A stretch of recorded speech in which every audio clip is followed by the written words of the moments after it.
Price God. ஆண்டவரும் இரட்சகருமாகிய இயேசு கிறிஸ்துவின் நல்ல நாமத்தில் இந்த மாலை வேளையில எங்களோடு இணைந்திருக்க நான் வாழ்த்தி வரவேற்பதில் மகிழ்ச்சி அடைகிறேன்.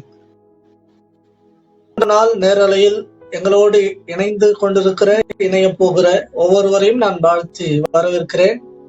இப்பொழுது ஒரு பாடலை மாத்திரம் நாம் கேட்டு மீண்டும் நாம் இந்த நேரலை இணைந்து கொள்ள போகிறோம். என்னுடைய 3ஆம் வால்யூம்ல வெளிவந்த ஒரு பாடல்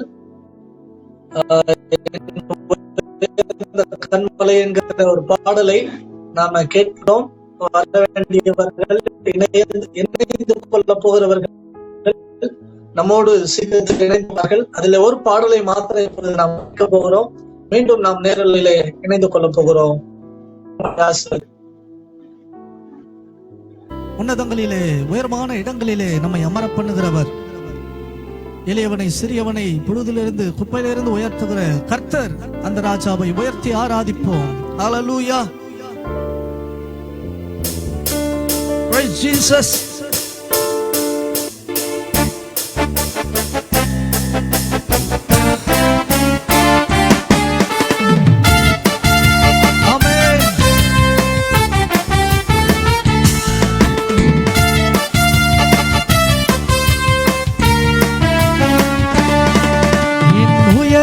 கண்மலையே என் கோட்டையும் அரணும் நீரே, என் உயர்ந்த கண்மலையே என் கோட்டையும் அரணும் நீரே, என் மறைவிடமே என் உறைவிடமே நான் நம்பும் துணையாளரே, என் மறைவிடமே என் உறைவிடமே நான் நம்பும் துணையாளரே. ஆராதனை உமக்கே, ஆராதனை உமக்கே, ஆராதனை உமக்கே, ஆராதனை உமக்கே. என் உயர்ந்த கண்மலையே என் கோட்டையும் அரணும் நீரே. கரங்களை தட்டி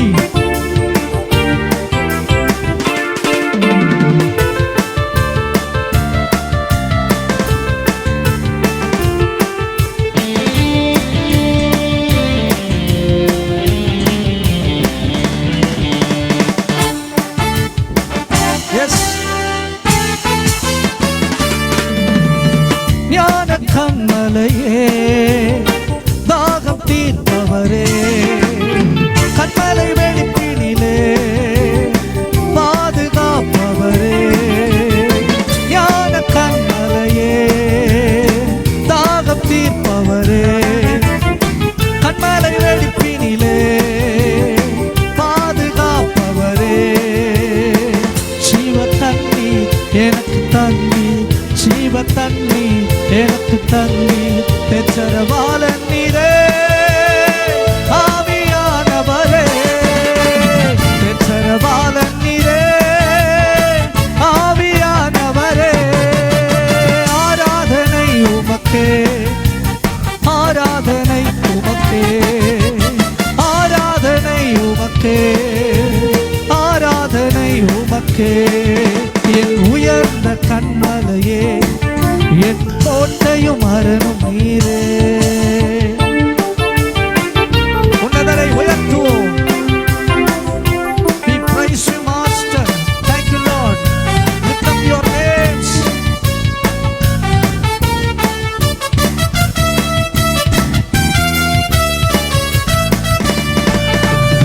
வார்த்தையானவரே வாழ்வு தருபவரே, வல்லமை உள்ளவரே, வார்த்தையானவரே வாழ்வு தருபவரே, வானிலும் பூமியிலும் வல்லமை உள்ளவரே.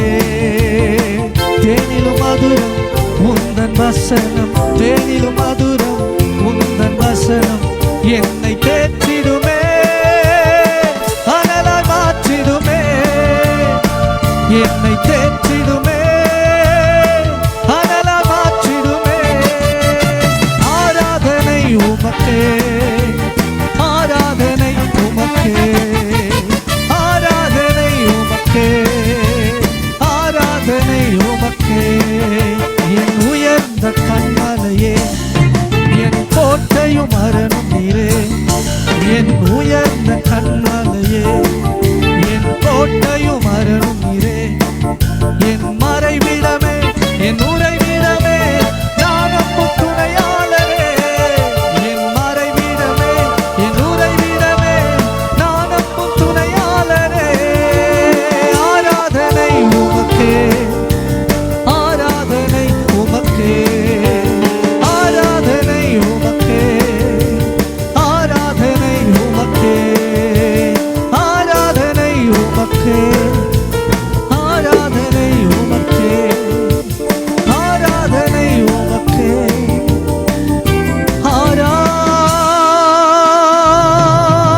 ஆராதனை உமக்கே.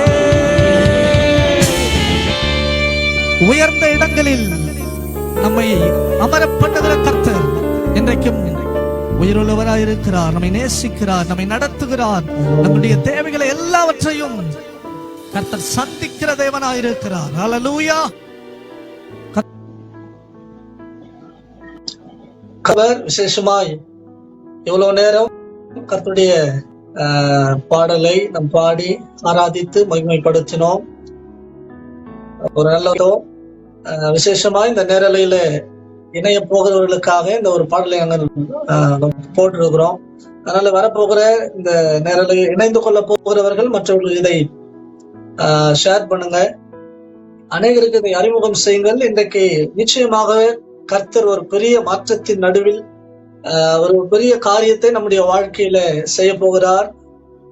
ஒரு வித்தியாசமான முறையில் இன்றைக்கு ஒரு சுவிசேஷத்தினுடைய தாக்கத்தை அதனுடைய காரியத்தை ஒரு வித்தியாசமான கோணங்களில் இதை கொண்டு போக போகிறார். ஆகவே இந்த நேரலை பார்க்கிறவர்கள் எங்களோடு இணைந்து கொள்ளுங்கள், மற்றவர்களுக்கு இதை ஷேர் பண்ணுங்க.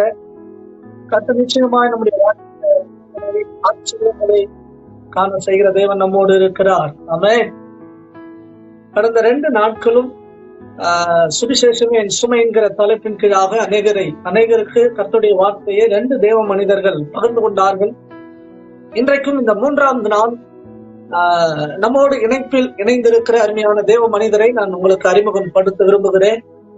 அருமையான தேவ மனிதர், அன்பு அண்ணன். உங்களுக்கு அநேகருக்கு இவரை குறித்து தெரிந்திருக்கும்.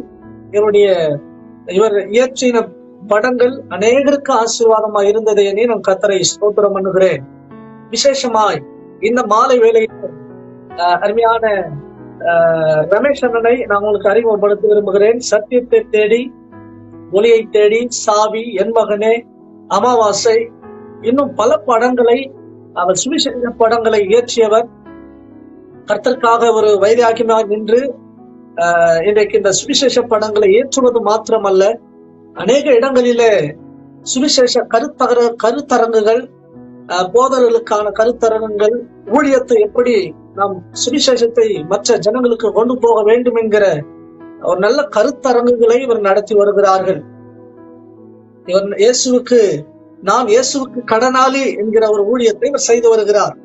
விசேஷமாய் ஒரு நல்ல தேவ மனிதர், ஒரு நல்ல அன்பான அண்ணன் அவர்கள் நம்முடைய இணைப்பில் இணைந்திருக்கிறார். எங்களுடைய துணையாளரே ஜெப வீட்டின் மூலமாக சுவிசேஷமே என் சுமை என்கிற தலைப்பின் கீழாக இந்த 3ஆம் நாளிலே உங்களை நான் வாழ்த்தி வரவேற்பதில் மிகவும் மகிழ்ச்சி அடைகிறேன். கர்த்தர் நல்லவராக இருக்கிறார். விசேஷமா இப்பொழுதும் மீதமுள்ள நேரத்தை அருமையான அண்ணனுடைய கரத்துல நான் கொடுக்க இருக்கிறேன். மீதமுள்ள நேரத்தை அவருடைய கொடுத்து கர்த்தர் அவருடைய இருதயத்துல கொடுத்த பாரத்தை நம்மோடு அவர் பகிர்ந்து கொள்ள இருக்கிறார். அவை நேரலையே இருக்கிறவர்கள் இதை நீங்கள் கவனமாய் பாருங்கள், கேளுங்கள். தேசத்தில் ஒரு மாபெரும் ரட்சிப்பு உண்டாக்கத்தக்க விதத்தில் நாம் ஒரு பெரிய காரியங்களுக்கு நம்மை நாமே அர்ப்பணிக்க போகிறோம். இப்பொழுதும் அவருடைய கருத்தில் நான் ஒப்பு கொடுக்கிறேன். மீதமுள்ள நேரத்தை அண்ணன் எடுத்துக் கொள்வார்களாக. ஆமென். உள்ளதை உள்ளதென்றும் இல்லதை இல்லதென்றும் சொல்லுங்கள் என்று சொன்ன நம் கருணாமூர்த்தியான இயேசு கிறிஸ்துவின் திருநாமத்தினாலே உங்கள் அனைவரையும் நான் வாழ்த்துகிறேன். இந்த நாளிலே இந்த அற்புதமான துணையாளர் ஜெப வீட்டு நடத்தும் இந்த சுவிசேஷமே என் சுமை என்ற இந்த நிகழ்ச்சியிலே கலந்து கொள்வதில் நான் பெருமகிழ்ச்சி அடைகிறேன். இந்த வாய்ப்பை கொடுத்த கர்த்தருக்கும் நல்ல சந்தர்ப்பத்தை கொடுத்த அன்பு தம்பி ரீகனுக்கும் என் நன்றியை தெரிவித்துக் கொள்கிறேன். ரீகன் என்னுடைய அன்புக்கு பாத்திரமானவர். சமீபத்திலே ஊழியத்தின் நிமித்தமாக இலங்கைக்கு சென்றபோது என்னோடு பயணித்த அந்த அற்புதமான நாட்களை என்னால் மறக்க முடியாது. அப்பொழுது அவரை நான் நெருங்கி பழகும் அந்த ஒரு வாய்ப்பு எனக்கு கிடைத்தது. இந்த தலைப்பிலேயே அவர் யார் என்பது விளங்கிவிடும். சுவிசேஷம் எனும் சுமை. இந்த சுவிசேஷம் ஒரு சுமை என்னும்போது இயேசு கிறிஸ்து சொன்னது நினைவுக்கு வருகிறது. என் நுகம் மெதுவாயும் என் சுமை லகுவாயும் இருக்கும் என்று சொன்னார். ஆகையால் இந்த சுவிசேஷ பாரம் என்று சொல்லக்கூடிய இந்த சுவிசேஷ பாரம் என்பது லகுவாய்த்தான் இருக்கிறது. ஆனால் சுமக்கத்தான் என்று ஆட்கள் இல்லை, மிகவும் குறைவாக இருக்கிறது. 2000 வருடங்களாக ஒரே வசனத்தை திரும்ப திரும்ப சொல்லிக் கொண்டிருக்கிறோம். அறுப்போ மிகுதி, வேலையாட்கள் குறைவு. வேலையாட்கள் குறைவு என்றால் அது யாருடைய தவறு? வேலையாட்கள் குறைவு என்பதை நாம் இன்னும் தொடர்ந்து சொல்லிக் கொண்டிருப்பது ஒரு வருந்தத்தக்க ஒரு காரியமாக இருக்கிறது. ஆகையால் இந்த நாட்களில் இந்த அற்புதமான ஒரு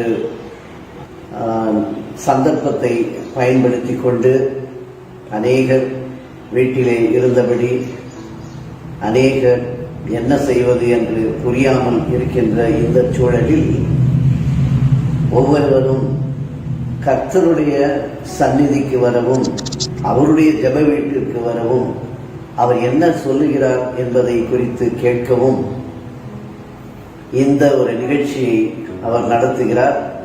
ஆகையால் அவருக்கு என்னுடைய ஒரு பிரியமான நன்றி. அது மாத்திரமல்ல, இந்த சுவிசேஷ பாரம் கொண்டதினால் அவர் மேல் எனக்கு ஒரு தனி அன்பு உண்டு. இந்த துணையாளரே ஊழியத்தின் வாயிலாக இந்த துணையாளர் ஜெப வீடு நடத்தும் இந்த நாளில் இந்த நிகழ்ச்சியில் நான் கலந்து கொள்வதில் மீண்டும் ஒரு விசை கூட நன்றி கலந்த மகிழ்வை தெரிவித்துக் கொள்கிறேன். அவரை இயேசு கிறிஸ்துவின் நாமத்தினாலே நான் அன்போடு கூட வாழ்த்துகிறேன். எங்களை அதிகமாக நேசிக்கின்ற எங்கள் ஜீவனுள்ள பிதாவே, இந்த வேளையிலே எங்களுடைய இருதயத்தின் சிந்தனை தியானம் அனைத்தும் உமக்கே பிரீதியாய் இருப்பதாக. ஆமென். உள்ளதை உள்ளதென்றும் இல்லதை இல்லதென்றும் சொல்லுங்கள் என்று சொன்ன நம் கருணாமூர்த்தியான இயேசு கிறிஸ்துவின் திருநாமத்தினாலே உங்கள் அனைவரையும் நான் வாழ்த்துகிறேன். எங்களுடைய போராயுதங்கள் மாம்சத்துக்கு ஏற்றவைகளாயிராமல் அரண்களை நிர்மூலமாக்குகிறதற்கு அவைகள் தேவ பலமுள்ளவைகளாய் இருக்கின்றன. அவைகளால் நாங்கள் தர்க்கங்களையும் தேவனை அறிகிற அறிவுக்கு விரோதமாய் எழும்புகிற எல்லா மேட்டிமையும் நிர்மூலமாக்கி எந்த எண்ணத்தையும் கிறிஸ்துவுக்கு கீழ்ப்படிய சிறைப்படுத்துகிறவர்களாய் இருக்கிறோம். அல்லேலூயா. இந்த ஒரு சாராம்சம், இந்த ஒரு அடிப்படையிலே இந்த நாளிலே சுவிசேஷ ஊழியங்கள், சுவிசேஷத்தை குறித்த தாகம், சுவிசேஷத்தை குறித்த பாரம், இவைகள் எல்லாம் மட்டுப்படுத்தும் நிலையிலே, இறங்கி வருகின்ற நிலையிலே, குறைந்து வருகிற நிலையிலே இருக்கின்ற காலகட்டத்திலே அவரது வருகை சமீபம் என்பதை உணர்ந்தவர்களாய் இருக்கின்ற காலகட்டத்திலே நாம் இதை குறித்து சிந்திக்க வேண்டிய கடமையில் நாம் இருக்கிறோம். இந்த நாளிலே நான் உங்களோடு கூட பகிர்ந்து கொள்ள எடுத்துக்கொண்ட காரியம் மார்ஸ் மேடை. பவுலடிகளார் சுவிசேஷ ஊழியத்திற்கு அவர்தான் கதாநாயகர், த ஹீரோ ஆஃப் இவாஞ்சலிசம். அவரை போல ஊழியம், அவரை போல சுவிசேஷம் செய்தவர் நாம் பார்க்க முடியாது. அவர் மார்ஸ் மேடையிலே நின்று புறவினத்தவர் மத்தியிலே பேசிய ஒரு அற்புதமான ஒரு சொற்பொழிவு, ஒரு பிரசங்கம், ஒரு போதனை, ஒரு உபதேசம் அதை இந்த நாளிலே நாம் தியானிக்க இருக்கிறோம். அப்போஸ்தலர் 17ஆம் அதிகாரத்திலே நாம் பார்க்கும்போது அங்கே 17ஆம் அதிகாரம் 16ஆம் வசனத்திலிருந்து 28ஆம் வசனம் வரை உள்ள காரியங்களை நாம் தியானிக்கலாம். அங்கே 16ஆம் வசனம் இவ்விதமாய் சொல்லுகிறது: அத்தேனே பட்டணத்தில் பவுல் அவர்களுக்காக காத்துக் கொண்டிருக்கையில் அந்த பட்டணம் விக்கிரகங்களால் நிறைந்திருக்கிறதை கண்டு தன் ஆவியில் மிகுந்த வைராக்கியம் அடைந்து, விக்கிரகங்களை கண்டவுடன், விக்கிரகங்கள் நிறைந்திருக்கிறதை பார்த்தவுடன் தன் ஆவியிலே வைராக்கியம் வந்தது. பவுலடிகளாருக்கு வைராக்கியம் வந்தது. வெறுப்பு வரவில்லை, கசப்பு வரவில்லை, அதை பார்த்து பயம் வரவில்லை, அதை பார்த்து அவருடைய இருதயத்திலே ஒரு எரிச்சல் வரவில்லை. வைராக்கியம் வந்தது. ஆவியிலே வைராக்கியம் வர வேண்டும். இந்த நாளிலே நாம் அநேக சமயங்களிலே அதை குறித்து ஒரு எரிச்சல் உள்ளவர்களாக, அதை குறித்து நாம் ஒரு வெறுப்பை கொண்டிருக்கிறவர்களாக, அதன் அடிப்படையிலே அதை வணங்குகிற புறவினத்து சகோதர சகோதரிகளை நாம் வெறுக்கிற ஒரு மனப்பான்மையிலே வளர்க்கப்பட்டு விட்டோம், அல்லது நம்மை வழிநடத்தி விட்டார்கள் என்று தான் சொல்ல முடியும். ஆகையால் இங்கே பவுலடிகளாருக்கு வந்தது என்ன என்றால் அது வைராக்கியம்.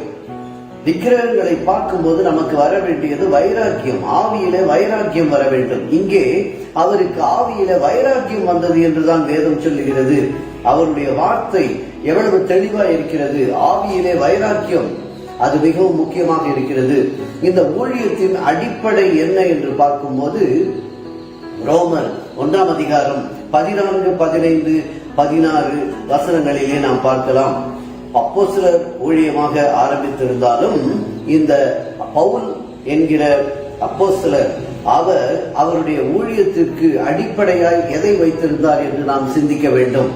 இங்கே ரோமர் 1, 14, 15, 16 கிரேக்கரும் மற்ற அந்நியர்களுக்கும் ஞானிகளுக்கும் மூடருக்கும் நான் கடனாளியாய் இருக்கிறேன். ஆகையால் ரோமாபுரியில் இருக்கிற உங்களுக்கும் என்னால் என்ற மட்டும் சுவிசேஷத்தை பிரசங்கிக்க விரும்புகிறேன். கிறிஸ்துவின் சுவிசேஷத்தை குறித்து நான் வெட்கப்படேன். 3 காரியங்கள்: கடனாளி, விருப்பம், அடுத்து வெட்கப்படாத ஒரு ஊழியம். 3 காரியங்கள். முதலில் நான் கடனாளி என்கின்ற உணர்வு இருக்க வேண்டும். அந்த காலகட்டத்திலே அவர் தெளிவாய் சொல்லுகிறார், அந்நியர்களுக்கும் ஞானிகளுக்கும் மூடர்களுக்கும் நான் கடனாளி. நாம் இப்பொழுது என்ன செய்கிறோம் என்றால், அவர்கள் எல்லாம் அறிவுஜீவிகள், சொன்னால் எடுத்துக்கொள்ள மாட்டார்கள். ஒரு சிலரை பார்த்து அவர் மூட ஜனங்கள், இவர்களுக்கு சொன்னால் புரியாது. ஒரு சிலரை பார்த்து இவர்கள் அந்நியர்களாக இருக்கிறார்கள், அவர்களுக்கும் நமக்கும் சம்பந்தம் இல்லை என்று சொல்லி, ஆனால் பவுலடிகளார் சொல்லுகிறார், அவர்களுக்கும் நாம் கடனாளிகளாக இருக்கிறோம். நாம் கடனாளிகள். அது மாத்திரமல்ல, ஆகையால் ரோமாபுரியில் இருக்கிற உங்களுக்கும். இன்றைக்கு நாம் எப்படி சொல்ல வேண்டும் என்றால், இந்தியாவில் இருக்கிற உங்களுக்கும், இந்தியா என்கின்ற அத்தேனில் இருக்கிற உங்களுக்கும், தமிழ்நாட்டில் இருக்கிற உங்களுக்கும், சென்னையில் இருக்கிற உங்களுக்கும் சுவிசேஷத்தை பிரசங்கிக்க விரும்புகிறேன். முதலில் நமக்கு விருப்பம் இருக்க வேண்டும். நம்முடைய அண்டை அயலகத்தார் என்கின்ற அந்த உணர்வோடு, நம்முடைய சகோதர சகோதரிகள் என்கின்ற உணர்வோடு அவர்களுக்கும் நாம் சுவிசேஷத்தை அறிவிக்க வேண்டும் என்கின்ற விருப்பம் இருக்க வேண்டும். முதலில் நான் கடனாளி, இரண்டாவது எனக்கு விருப்பம், மூன்றாவது காரியம் வெட்கப்படேன். நான் சுவிசேஷத்தை குறித்து வெட்கப்படக்கூடாது. வெட்கப்படுகிற அநேக சமயங்களிலே வெட்கப்படுகிற ஊழியர்களை நாம் பார்க்கிறோம். வெட்கப்படுவது, வெட்கம் என்னும் போது அதில் தயக்கம் வரும். வெட்கம் என்னும் போது பின்வாங்குதல் வரும். வெட்கம் என்னும் போது யோசனை வரும். அதிலே அநேக சமயங்களிலே சந்தேகத்தினாவியும் பயத்தினாவியும் எப்பொழுது வருகிறது என்றால், அந்த வெட்கமானது, வெட்கப்படுவதற்கு இதில் ஒன்றுமில்லை. சத்தியத்தை சத்தியமாய் சொல்வதிலே வெட்கப்படுவதற்கு ஒன்றுமில்லை. சத்தியத்தை சொல்லுவதற்கு வெட்கப்படுவதற்கு ஒன்றுமில்லை. நற்செய்தி சொல்லுவதற்கு வெட்கப்படுவதற்கு ஒன்றுமில்லை. துர்ச்செய்தி என்று ஒன்று இருந்தால்தான் நற்செய்தி என்று ஒன்று இருக்கும். துர்ச்செய்தி என்ன? துர்ச்செய்தி என்பது அவர்கள் நித்திய ஜீவனை இழந்து விடுவார்கள், நரகத்திற்கு சென்று விடுவார்கள் என்பது துர்ச்செய்தி. அந்த துர்ச்செய்தியிலிருந்து அவர்களை மீட்பதற்காக சொல்லப்படுவது நற்செய்தி. இதை சொல்லுவதிலே வெட்கம் என்பது நமக்கு தேவையில்லாத ஒன்று. ஆகையால் நாம் அநேக சமயங்களிலே வெட்கப்படுகிறவர்களாக இருக்கிறோம். பவுலடிகளார் சொல்லுகிறார், கடனாளி விருப்பம், மூன்றாவது வெட்கப்படாத ஊழியனாய் இருக்க வேண்டும். அப்படி இருந்தால்தான் இந்த புறவினத்தவர் முன்பாக தைரியமாய், துணிச்சலாய், ஆதங்கத்தோடு, பாரத்தோடு, வாஞ்சையோடு, ஆவியிலே வைராக்கியத்தோடு அந்த ஊழியத்தை நம்மால் செய்ய முடியும். இங்கே அவர் சொல்லுகின்ற காரியம் பாருங்க, விக்கிரகங்களால் நிறைந்திருக்கிறதை கண்டு தன் ஆவியில் மிகுந்த வைராக்கியம். அதற்கு அடுத்து ஜெப ஆலயத்திலே யூதரோடும் பக்தி உள்ளவர்களோடும் சந்தை வெளியில் எதிர்பட்டவர்களோடும் தினந்தோறும் சம்பாஷணை பண்ணி, சந்தை வெளிகளிலே, in a public place, in a market, in a public place. அப்போ அவர் எல்லா இடங்களிலும் சம்பாஷணை பண்ணி கொண்டிருந்தார். அவர் சம்பாஷணை பண்ணி கொண்டிருந்தார். சந்தை வழிகளே சம்பாஷணை என்றால் என்ன? அங்கே விற்கப்படுகிற பொருள்களை குறித்தா, இல்லை விலைவாசியை குறித்தா, இல்லை அன்றாட தினந்தோறும் நடக்கின்ற day to day life, discussion on day to day life? No. அவர் சம்பாஷணை பண்ணியது என்ன என்பதை நாம் பார்க்கலாம். அங்கே தினந்தோறும் சம்பாஷணை பண்ணினார். அதிலே முக்கியமாய் நாம் தெரிந்து கொள்ள வேண்டிய காரியம், எபிக்கூரரும் ஸ்தோயிக்கருமான ஞானிகளில், பார்த்தீங்களா, ஞானிகள் நம்மேல் கண் நோக்கமாக இருக்கிறார்கள் என்பதை நாம் மறந்து விடுகிறோம். அநேக சமயங்களிலே ஞானிகள் கிறித்தவத்தை யோசிக்கிறார்கள், ஞானிகள் கிறித்தவர்களை பற்றி யோசிக்கிறார்கள், ஞானிகள் கிறிஸ்துவை குறித்த பயத்தில் இருக்கிறார்கள் என்பதை நாம் உணர வேண்டும். ஹல்லேலூயா. இங்கே எபிக்கூரரும் ஸ்தோயிக்கருமான ஞானிகளில் சிலர் அவனுடனே வாக்குவாதம் பண்ணினார்கள். வாக்குவாதம் பண்ணும் நிலைமைக்கு இன்று இல்லை. ஏனென்றால் நாம் அவர்களிடத்திலே சம்பாஷணை பண்ணினால்தான் வாக்குவாதம் வரும். சம்பாஷணை பண்ணுவதற்கு நமக்கு அவர்களுடைய சம்பிரதாயம் என்ன, சடங்கு என்ன, அவர்களுடைய பாரம்பரியம் என்ன என்பதை நாம் அறியாதவர்களாக இருக்கிறோம். ஆகையால் அவர்களுக்கு அந்த வாக்குவாதம் என்பது வராது போய்விடுகிறது. இங்கே சிலர் இந்த வாயாடி என்ன பேச போகிறான் என்றார்கள். வாயாடி என்கின்ற பட்டம் பவுலடிகளாருக்கு வந்தது என்றால் ஒரு நாள் பேசியதில் வந்திருக்காது, ஒரு இடத்தில் பேசி வந்திருக்காது, ஒரு சிலரிடம் பேசி வந்திருக்காது. பார்க்கும் போதெல்லாம், பார்க்கிற இடமெல்லாம் சம்பாஷணை பண்ணினதனால்தான் அவருக்கு வாயாடி என்கின்ற பட்டம். சுவிசேஷம் விதைப்பவர்களுக்கு, சுவிசேஷ ஊழியத்தில் ஈடுபடுகிறவர்களுக்கு வரவேண்டிய அற்புதமான ஒரு பட்டம் வாயாடி பட்டம். அந்த வாயாடி பட்டம் இல்லாமல் பவுலடிகளார் அங்கே மார்ஸ் மேடை மேல் ஏறி நின்றிருக்க முடியாது. மார்ஸ் மேடையை குறித்து நாம் அறிந்து கொள்ள வேண்டும். வரலாற்று பின்னணியிலே பார்க்கும்போது மார்ஸ் மேடை என்பது ஒரு மிகப்பெரிய பிரசித்தி பெற்ற ஒரு மேடை. அங்கே சொல்லப்படுகிற, பேசப்படுகிற அநேக காரியங்கள் எல்லாம் ஒரு பிரசித்தி பெற்ற ஒரு காரியமாக இருந்தது. ஏனென்றால் மார்ஸ் வீரன் ஒரு வழக்கிலே ஈடுபட்டு இருக்கும் போது, நெப்டியூன் என்று சொல்லக்கூடிய ஒரு கிரேக்க இதிகாசங்களிலே சொல்லக்கூடிய ஒரு கதாபாத்திரம், அந்த நெப்டியூன் என்பவனுடைய மகன் ஹாலிர் ஹோத்தியஸ், அந்த ஹாலிர் ஹோத்தியஸ் என்கிறவர் கொல்லப்பட்டார். அந்த கொலை குற்றத்திற்காக மார்ஸ் வீரன் மேலே அந்த வழக்கு நடந்தது. அந்த வழக்கு நடக்கும்போது அதிலே மார்ஸ் வீரன் குற்றவாளி அல்ல, நிரபராதி என்று தீர்ப்பளிக்கப்பட்ட ஒரு வழக்கு அங்கே நடந்ததினால் அந்த மேடைக்கு மார்ஸ் மேடை என்று பெயர் வந்தது.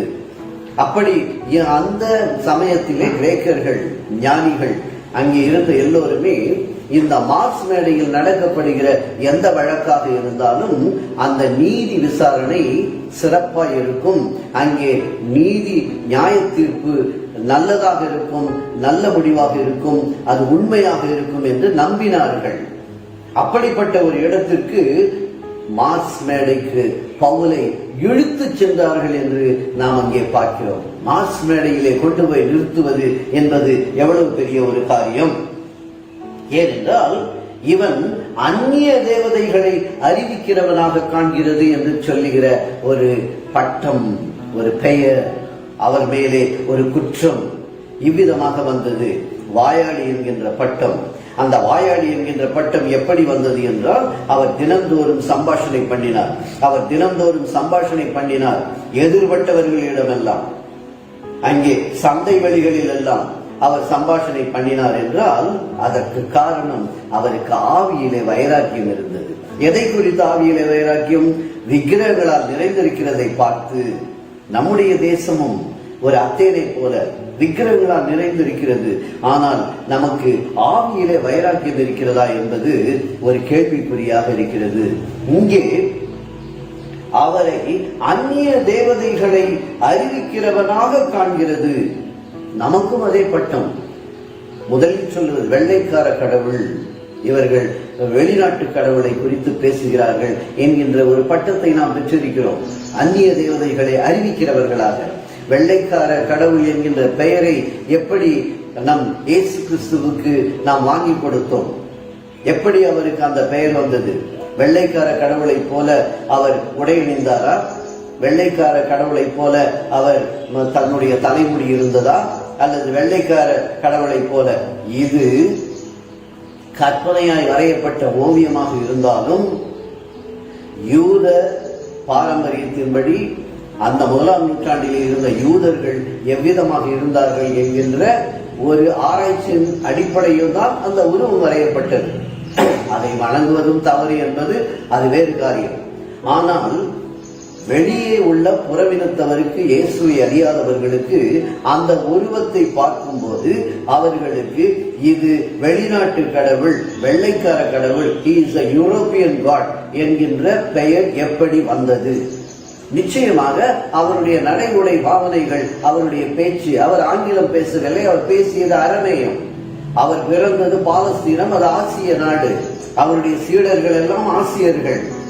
ஆகையால் அவருக்கு எப்படி இந்த பட்டம் வந்தது, அவருக்கு எப்படி இந்த பெயர் வந்தது என்றால், அவரை குறித்து பேசுகிற நாம் வெள்ளைக்காரர்களை போல உடை அணிந்ததினாலும், நம்முடைய தொழுகைகள் வெள்ளைக்காரர்கள் சொல்லிக் கொடுத்தது போல நடந்ததினாலும், கடந்த ஒரு சில நூற்றாண்டுகளுக்கு முன்பாக ஒரு 200-300 ஆண்டுகள் இங்கே வந்து வியாபாரத்திற்காக இந்தியாவை அடிமைப்படுத்தி அவர்கள் இங்கே ஆட்சி புரிந்த காலத்தில் வந்த தேவ மனிதர்கள், மிஷனரிமார்கள், அவர்கள் வந்து அவர்களுடைய கலாச்சாரத்தின் அடிப்படையிலும் பின்னணியத்திலும் இங்கே சுவிசேஷத்தை அறிவித்ததினால் அவர்களுடைய தேசத்திலே எவ்விதமாய் தேவாலயங்கள் கட்டப்பட்டதோ அதன் அடிப்படையிலே இங்கும் அதே போல இங்கே ஆலயங்களை கட்டியதினால் அவர்கள் அவர்கள் உபயோகித்து வந்த இந்த இசைக்கருவிகளை எல்லாம் நாமும் உபயோகிக்க ஆரம்பித்ததினால் இப்படிப்பட்ட ஒரு பெயர் அவருக்கு வந்தது. நம்முடைய உடை, நம்முடைய ஊழியர்கள், நம்முடைய போதகர்கள், நம்முடைய மிஷனரிமார்கள், நாமெல்லாம் கோட்டு சூட்டை அணிந்து கொண்டு செல்லும் போது நிச்சயமாக அவன் நம்மை வெள்ளைக்காரர் என்று சொல்லவில்லை, நம்முடைய கடவுளை வெள்ளைக்கார கடவுள் என்று சொல்லுகிறான். கலாச்சாரத்தை மறந்து, கலாச்சார பின்னணியத்தை தூக்கி எறிந்து விட்டு, ஏதோ நாம் நம்முடைய பிறந்த மண்ணை மறந்து, நம்முடைய இந்திய கலாச்சாரத்தை மறந்து, நாம் இடைப்பட்ட காலத்தில் வந்த ஐரோப்பிய கிறித்தவத்திலே நாம் we are pickled, அதிலே நாங்கள் ஊறுகாய் போட்டவர்களாக மாறியதினால் நம்மால் அதிலிருந்து வெளியே வர முடியவில்லை. நம்மை பார்க்கும் போது நாம் அவர்களை போல செய்கின்ற எல்லா காரியங்களையும் பார்த்து இயேசு கிறிஸ்துவுக்கு வெள்ளைக்கார கடவுள் என்ற பெயர் வந்துவிட்டது. இங்கே உயிர்த்தெழுதலை சொன்னதினால், அவருடைய உயிர்த்தெழுதலை அவர்களுக்கு பிரசங்கித்தபடியினால் அவர்கள் அபிதமாய் சொன்னார்கள். அங்கே பவுலடிகளாருடைய நடைமுறையை பார்த்து அப்படி சொல்லவில்லை. அந்நிய தேவதைகளை என்று சொல்லும் போது இயேசு கிறிஸ்துவின் உயிர்த்தெழுதலை குறித்து அவர் சொன்னதினால் அவருக்கு அந்த பெயர் வந்தது. 19ஆம் வசனம் அப்போஸ்தலர் 17:19, அவர் அவர்கள் அவனை மார்ஸ் மேடைக்கு அழைத்து கொண்டு போய், நீ சொல்லுகிற புதிதான உபதேசம் என்னதென்று நாங்கள் அறியலாமா? எப்படி ஒரு சவாலான ஒரு வார்த்தை. அவர்கள் இப்பொழுது இங்கே வந்து பேசு, எங்களுடைய இடத்தில் வந்து பேசு, எங்கள் மேடையில் வந்து பேசு என்று சொல்லும் வண்ணமாக பவுலடிகளாருக்கு ஒரு பாக்கியம் கிடைத்தது. எத்தனை பேர் இந்த காலகட்டத்தில் நம்மை அவர்களிடத்திற்கு வந்து பேச சொல்லுகிறார்கள். உன் உபதேசம் என்ன என்று எங்கள் கோயிலில் வந்து பேசு என்று யாராவது அழைத்திருக்கிறார்களா? அவர்களுடைய இடங்களிலே, அவர்களுடைய கோட்டைகளிலே, அவருடைய சங்கத்திலே, அவருடைய கூடுகையிலே நம்மை அழைத்து யாராவது பேசி இருக்கிறார்களா? ஏனென்றால் பவுலை போல நாம் சம்பாஷணை பண்ணவில்லை. வாயடி என்ற பட்டம் நமக்கு கிடைக்கவில்லை. நாம் உயிர்த்தெழுதலை குறித்து சொல்லவில்லை. சுவிசேஷத்தை, சத்தியத்தை சத்தியமாய் சொல்லவில்லை. ஆகையால் இங்கே நாம் மார்ஸ் மேடைகளை இழந்தவர்களாக இருக்கிறோம். அநேக சமயங்களிலே நாம் மார்ஸ் மேடைகளை இழந்து விடுகிறோம். மார்ஸ் மேடைகள் நம் வாழ்க்கையில எத்தனை மார்ஸ் மேடைகளை நாம் இழந்திருப்போம் என்பதை நாம் சிந்திக்க வேண்டிய காலகட்டம். யோசித்து பாருங்கள். ஒரு திருமணத்திற்கு என்று நமக்கு ஒரு அழைப்புதல் வருகிறது என்றால் அது கிறிஸ்துவை அறியாதவர்கள் இல்லத்திலிருந்து வருகிறது. இல்லை, புறவினத்து சகோதர சகோதரிகள் நமக்கு உறவினர்களாகவோ நட்பு ரீதியாகவோ நெருக்கமானவர்களாகவோ இருக்கும்போது அவர்கள் கொடுக்கின்ற ஒரு அழைப்புகளை பார்க்கும்போது அது ஒரு கோயிலில் திருமணம் என்றும் அது மாலை வரவேற்பு என்பது வேறு ஒரு இடத்திலே நடக்கிறது என்றால் நாம் எங்கு செல்கிறோம்? அவருடைய கோயிலுக்குள் செல்லுகிறோமா? இல்லை, நாம் மாலை நடக்கின்ற வரவேற்புக்குத்தான் செல்கிறோம். அங்கே ஒரு மார்ஸ் மேடையை நாம் இழந்து நிற்கிறோம்.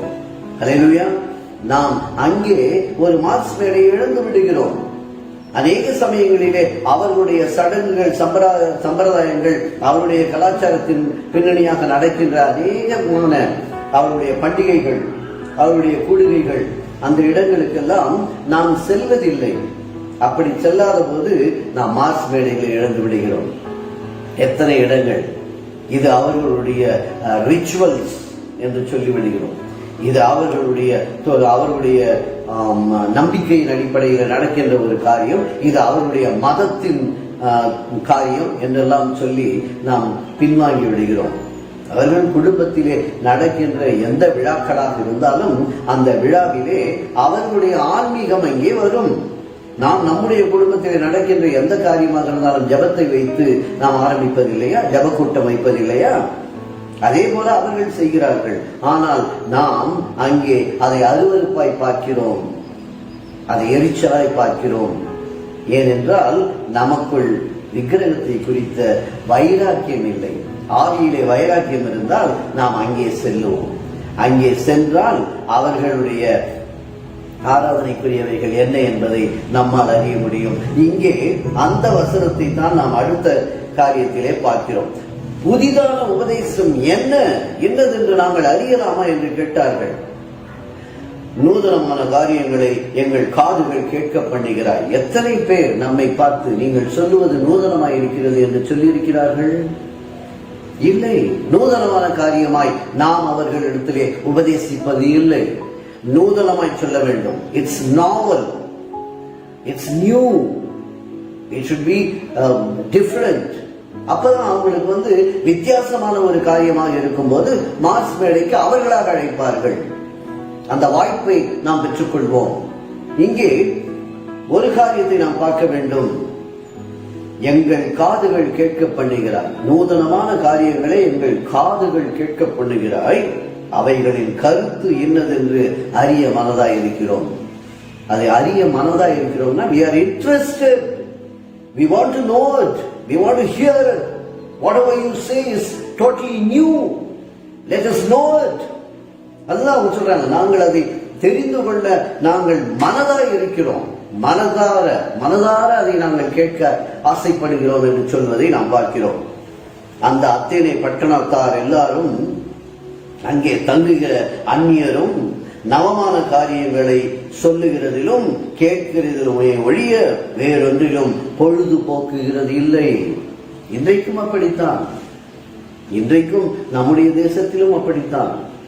புதிய புதிய காரியங்கள், புதிய புதிய வழிபாடுகள், புதிய புதிய நேர்த்தி கடன்கள், புதிதாக ஏதேனும் ஒரு கற்பனையை சொல்லி புதிதாக அவர்கள் அதிலே உழன்று கொண்டிருப்பதினால், அதனால்தான் ஒவ்வொரு வருடமும் வியாபாரிகள் கூட ஏதேனும் ஒரு ஆன்மீகத்தை சம்பந்தப்படுத்தி, அக்ஷய திருதியை, இன்றைக்கு நகை வாங்கினால் நல்லது, பச்சை புடவை வாங்கினால் உன் சகோதரிக்கு நல்லது, இப்படி எல்லாம் சொல்லி தங்களுடைய வியாபார யுக்தியை பயன்படுத்திக் கொள்ளவும் அவர்கள் ஆன்மீகத்தை தான் பயன்படுத்துகிறார்கள். நூதனமான காரியமாய் இருப்பதினால் அதை அவர்களும் நம்புகிறார்கள். ஆனால் நாம் நம்முடைய சுவிசேஷத்தை நூதனமாய் அறிவிக்க தெரியாது போனதினால்தான் இன்றும் நாம் அவர்களுக்கு அந்நியப்பட்டவர்களாக இருக்கிறோம். நம்முடைய கலாச்சாரத்தை மறந்த நம்முடைய போக்கு, நம்முடைய பேச்சு, நாம் பேசுகிற பேச்சு, நாம் வாழ்கிற வாழ்க்கையிலே அநேகமாக பாருங்கள், யாராவது ஒவ்வொருவரும் தங்களுடைய வீட்டிற்கு வைக்கின்ற பெயருக்கு எப்படி பெயர் வைக்கிறார்கள்? எபிரேய மொழி உங்களுடைய தாய்மொழியா? இல்லையே. பெராக்கா என்று வைப்பது, பெத்தேல் என்பது வைப்பது, அதை எத்தனை பேருக்கு புரியும்? நம்முடைய இல்லங்களுக்கு அவர்கள் அந்நியப்படும் விதமாக வைப்பதினால் அவர்கள் நம்மை அந்நியர்கள் என்று சொல்லுகிறார்கள். நாம் அந்நிய தேவதையை வணங்குவதாக அவர்கள் சொல்லுகிறார்கள். ஏனென்றால் நாம் பேசுகிற பேச்சு கூட, நாம் நமஸ்காரம் என்று யாரையும் சொல்லுவதில்லை, பிரைஸ் தி லார்ட் என்று தான் சொல்லுகிறோம். அவர்களை பார்த்தாவது நாம் அப்படி சொல்லுகிறோமா? அப்படி சொல்லுவதில்லை. அவர்களை பார்க்கும்போது பிரைஸ் தி லார்ட் என்று சொல்லுகிற தைரியம், துணிச்சல் நமக்கு இல்லை. இல்லை, அவர்களுடைய கலாச்சாரத்தின் பின்னணியில் நமஸ்காரம் என்ற வார்த்தையை சொல்லுகிறோமா? சொல்லுவதில்லை. சர்வலோகாதிபா நமஸ்காரம் என்கின்ற பாடலை மாத்திரம் பாடுவோம். அந்த பாடலிலே நாம் கடவுளை பார்த்து நமஸ்காரம் என்று சொல்லுவோம். நமக்கு மதிக்கத்தக்கவர்களை பார்த்து அந்த வார்த்தையை பிரயோகிப்பது இல்லை. ஏனென்றால் நாம் இப்படித்தான் அந்நியப்பட்டவர்களாக மாறுகிறோம்.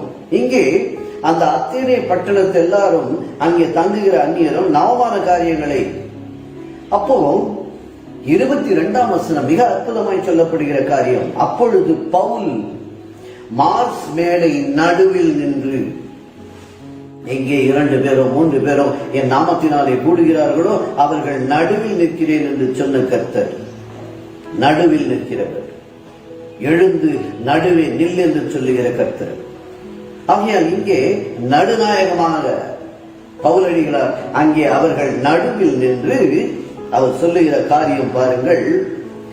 எந்த விஷயத்திலும் அத்தேனரே, எந்த விஷயத்திலும் நீங்கள் மிகுந்த தேவதா பக்தி உள்ளவர்கள் என்று காண்கிறேன். பாத்தீங்களா? முதல் எடுத்தவுடனே திஸ் இஸ் கால்ட் தி சால்யூட்டேஷன். ஒரு பேச்சை, ஒரு உபதேசத்தை பேசுகிற இடத்தை அறிந்து யார் என்று பார்த்து, அவர்கள் புறவினத்தவர்களாக இருந்தாலும் சரி, புற சமயத்தவர்களாக இருந்தாலும் சரி, அவர்கள் வணங்குகிற கடவுள் வேறு கடவுளாக இருந்தாலும் அவர் சொல்லுகிறார், நீங்கள் மிகுந்த தேவதா பக்தி உள்ளவர்கள். அப்படி நம்மால் சொல்ல முடியுமா? யாருக்காவது நாம் அப்படி சொல்லி இருக்கிறோமா? நீங்கள் மிகுந்த தேவதா பக்தி உள்ளவர்கள் என்று. இங்கே எவ்வளவு அழகாய் அவர்களை சந்தோஷப்படுத்தி, உள்ளதை உள்ளதாய் சொல்லி, ஏனென்றால் நம்மை விட அவர்கள் மிகுந்த தேவதா பக்தி உள்ளவர்கள். அது மூட பக்தியா இல்லையா என்பது அடுத்த காரியம். ஆனால் அவர்கள் நம்புகிற நம்பிக்கையின் அடிப்படையிலே அவர்கள் மிகுந்த தேவதா பக்தி உள்ளவர்கள்.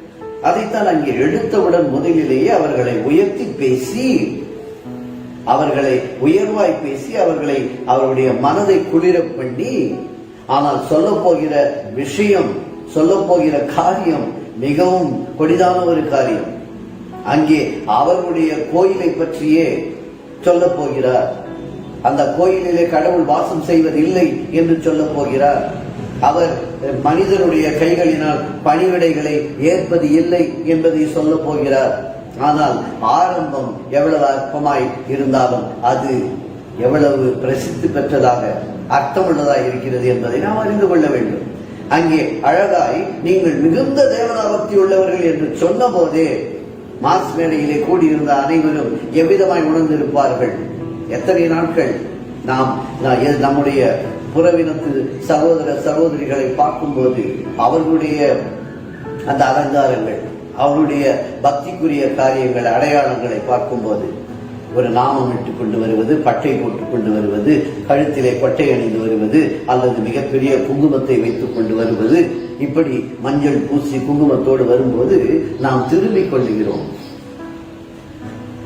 ஒருவேளை நாம் அவர்களிடத்திலே ஒருவரை பார்த்து, என்னையா கோயிலுக்கு போயிட்டு வரீங்களா, என்னம்மா கோயிலுக்கு போயிட்டு வரீங்களா, உங்களை பார்த்தா ரொம்ப தேவ பக்தி உள்ளவர்களா தெரியுது, பக்தி பரவசமா இருக்குன்னு சொல்லி பாருங்க.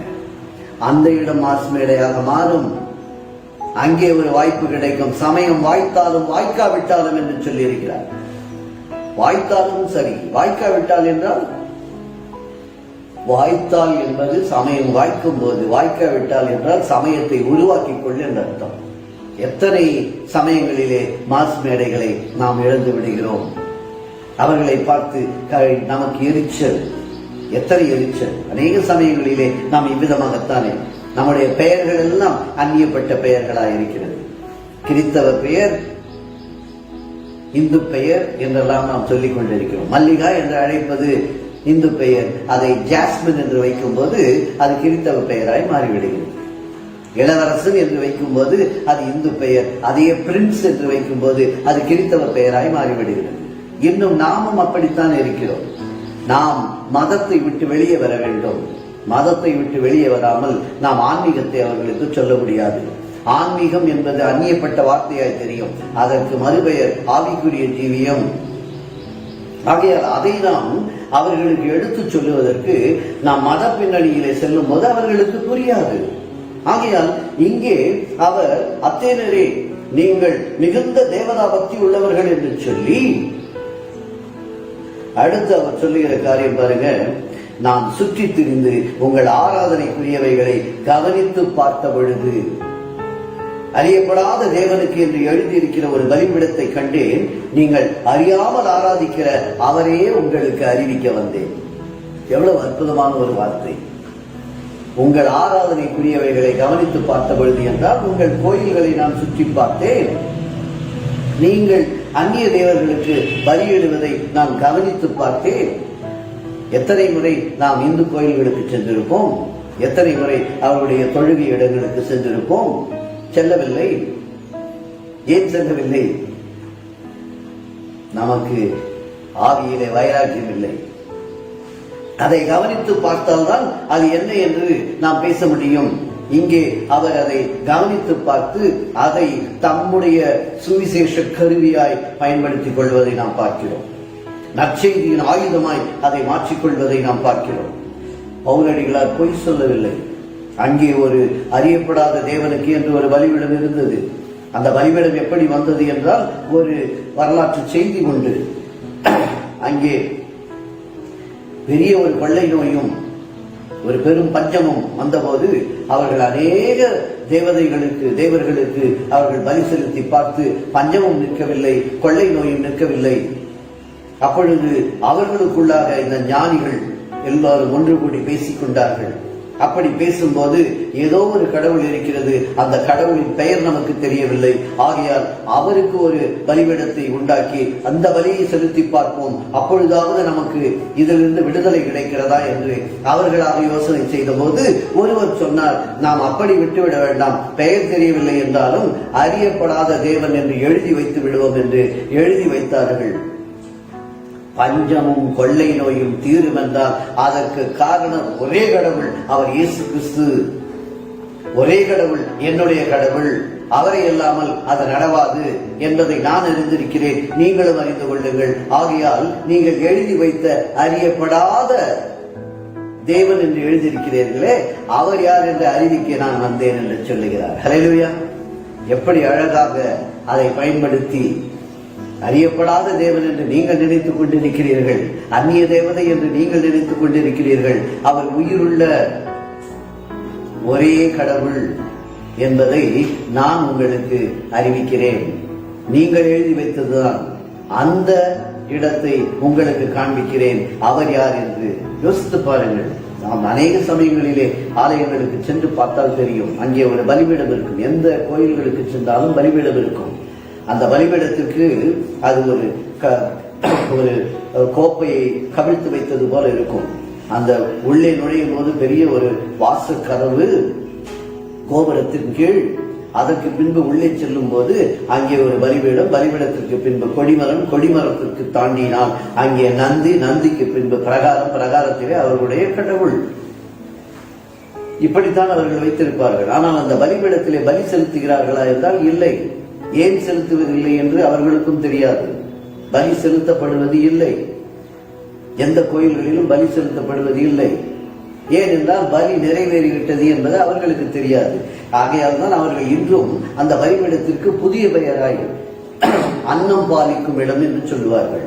அதன் மீதுதான் பிரசாதத்தை வைத்து, சுண்டலாக இருந்தாலும், அது பொங்கலாக இருந்தாலும், புளியோதரையாக இருந்தாலும், எதுவாக இருந்தாலும் அதை அங்கே கொடுத்து அதன் மேலே அவர்கள் தீர்த்தம் என்று ஒன்று கொடுப்பார்கள். ஏனென்றால் பலி நிறைவேறிவிட்டது என்று அங்கே அது அன்னம் பாலிக்கும் இடமாய் மாறிவிட்டது. நாமும் நம்முடைய ஆலயத்திலே, நம்முடைய சபைகளிலே என்ன செய்கிறோம் என்றால் அப்படித்தான் செய்கிறோம். பலி நிறைவேறிவிட்டது, என்னை நினைவு கூறும்படி இதை செய்யுங்கள் என்று சொன்னதினால் நாம் அப்பமும் திராட்சை ரசமும் கொடுக்கிறோம். அவர்கள் இவ்விதமாய் செய்கிறார்கள், அவர்கள் அறியாமல் செய்கிறார்கள். பலி நிறைவேறிவிட்டது என்பதை அறியாமல் செய்கிறார்கள், நாம் அறிந்து செய்கிறோம். ஆகையால் உங்கள் ஆராதனைக்குரியவைகளை கவனித்து பார்த்த பொழுது இவ்விதமாய் இருக்கிறது என்று சொல்ல தெரியாதவர்களாய் இருக்கிறோம். ஏனென்றால் நாம் அவர்களுடைய கலாச்சாரத்தை அறிவதில்லை, கலாச்சாரத்திற்கும் மதத்திற்கும் உள்ள வித்தியாசம் நமக்கு தெரியவில்லை. ஆகையால் நாம் அந்நியப்பட்டவர்களாக மாறி நம்முடைய ஆண்டவருக்கு வேறு பெயரை வாங்கி கொடுத்து விட்டோம். இப்படித்தான் இங்கே அவர் அழகாய் சொல்லுகிறார். அதில் உலகத்தையும் அதில் உள்ள யாவற்றையும் உண்டாக்கின தேவனானவர் வானத்திற்கும் பூமிக்கும் ஆண்டவராய் இருக்கிறபடியில்தான் கைகளினால் கட்டப்பட்ட கோவில்களில் அவர் வாசம் பண்ணுகிறதில்லை என்று சொல்லுகிறார். எவ்வளவு அற்புதமான ஒரு வார்த்தை!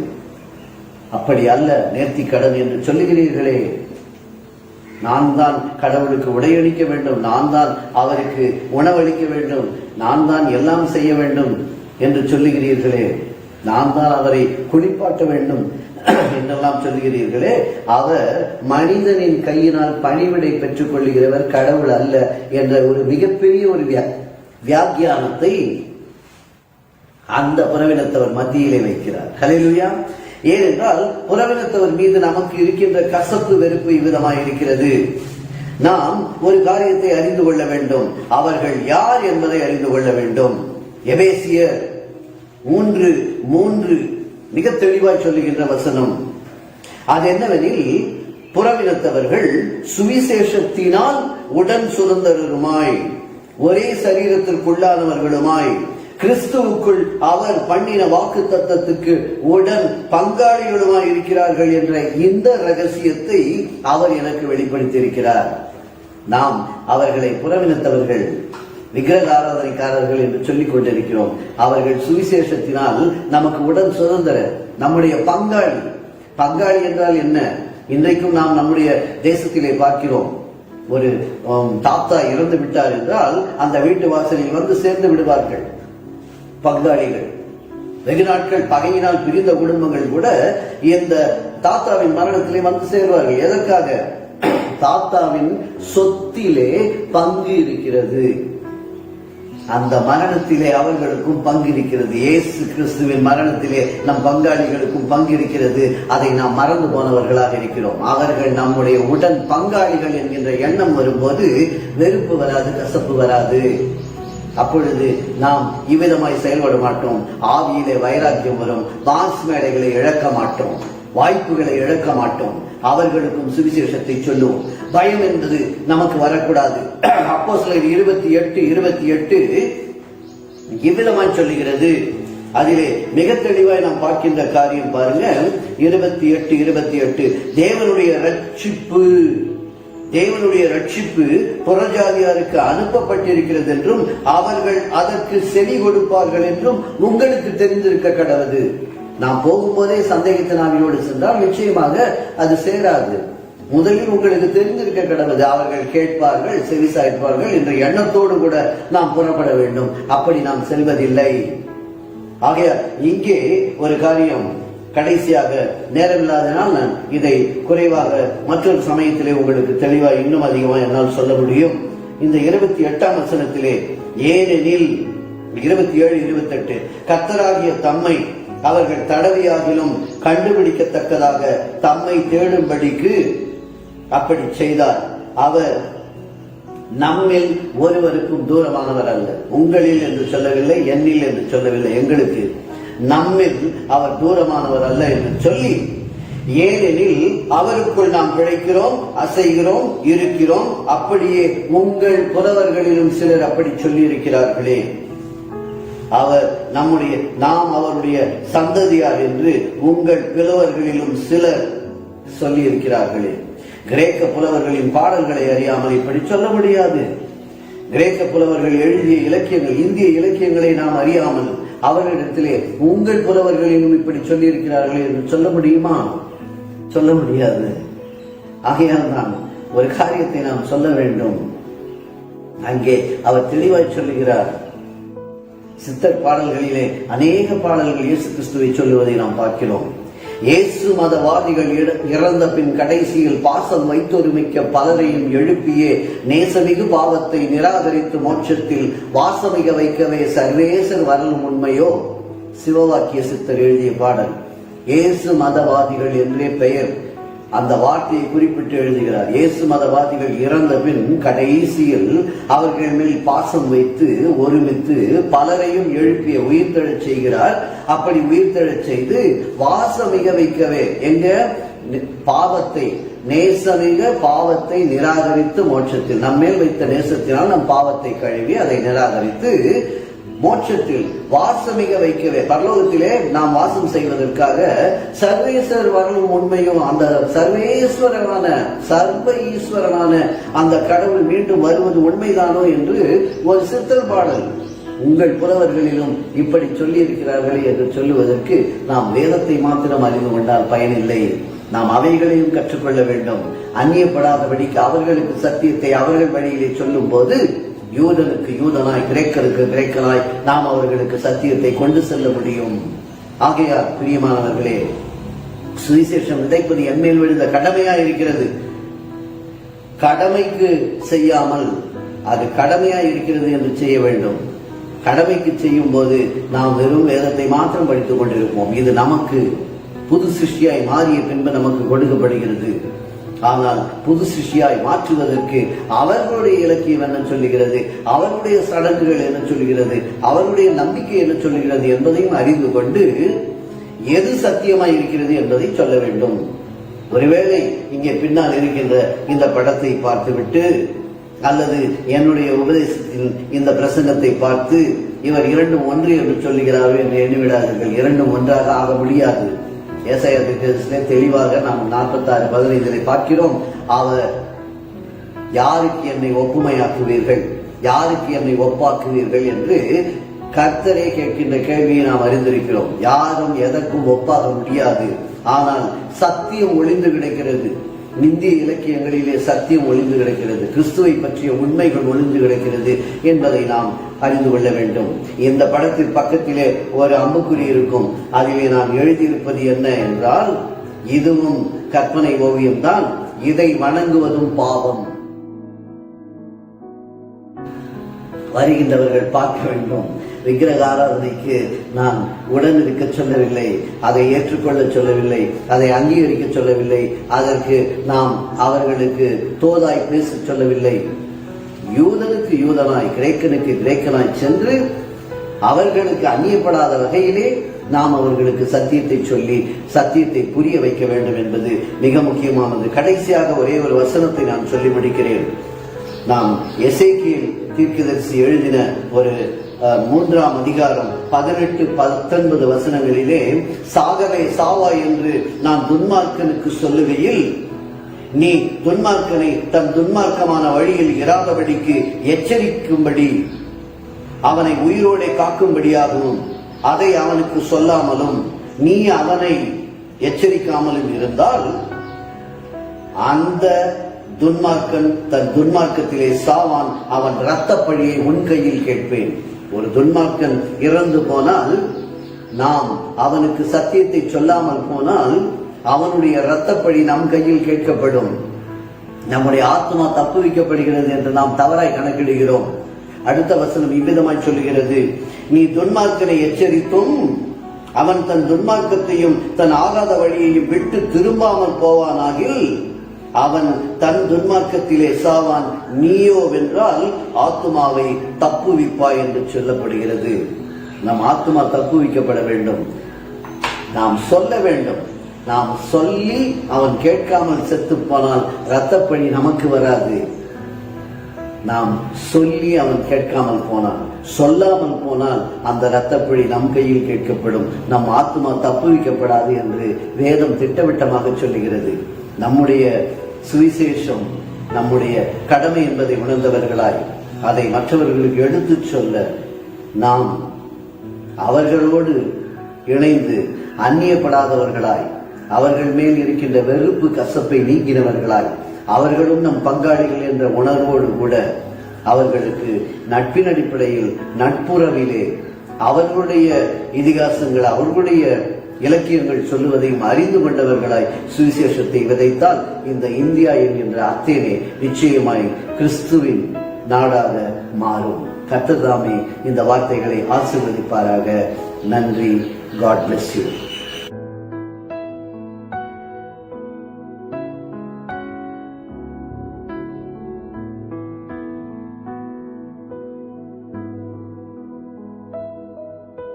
விசேஷமாய் ஒரு நல்ல தெளிவான விளக்கத்தோடு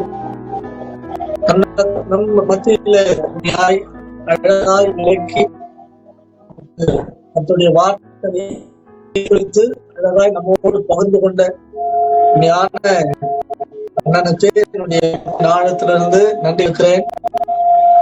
கர்த்தர் நிச்சயமாய் தொடர்ந்து இப்பேற்பட்ட பாரமுள்ள தலைமுறைகளை நம்முடைய இந்திய தேசத்துல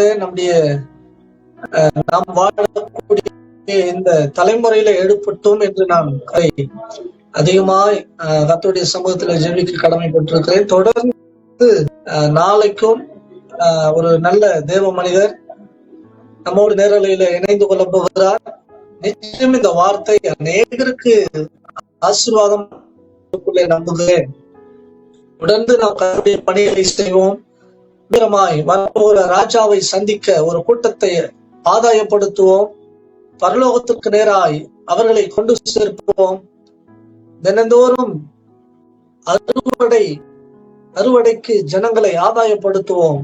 கர்த்தர் நிச்சயமாய் நம்முடைய வாழ்க்கையில ஒரு பெரிய காரியங்களை செய்ய போகிறார். நாளைக்கும் எங்களோடு இணைந்திருங்கள்.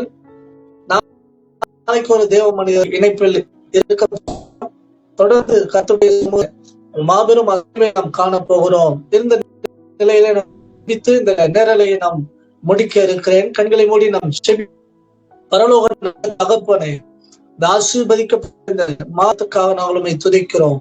ஆண்டவரே, மாஸ் மேடை ஆண்டவரே, பவுல் அடிகளா ஆண்டவரே பிரசங்கித்த ஆண்டவரே அந்த மார்ஸ் மேடையுடைய மகிமைகளிலும் கடந்து போய் புறஜாதிகளுக்கு சுவிசேஷத்தை பிரசங்கித்த அதே ஆண்டவரே பாரத்தை எங்களுக்குள்ளே ஊற்றுவீராகப்பா, எங்களுக்குள்ளே தருவீராக என்று நாங்கள் செபிக்கிறோம்.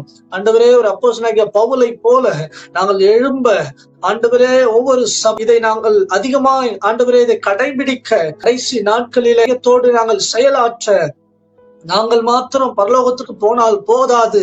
ஆண்டவரே, எங்களுடைய அயலாகத்தார், எங்களை சுற்றி இருக்கிறவர்கள், உற்சாக உறவினர்கள், ஆண்டவரே எங்களுடைய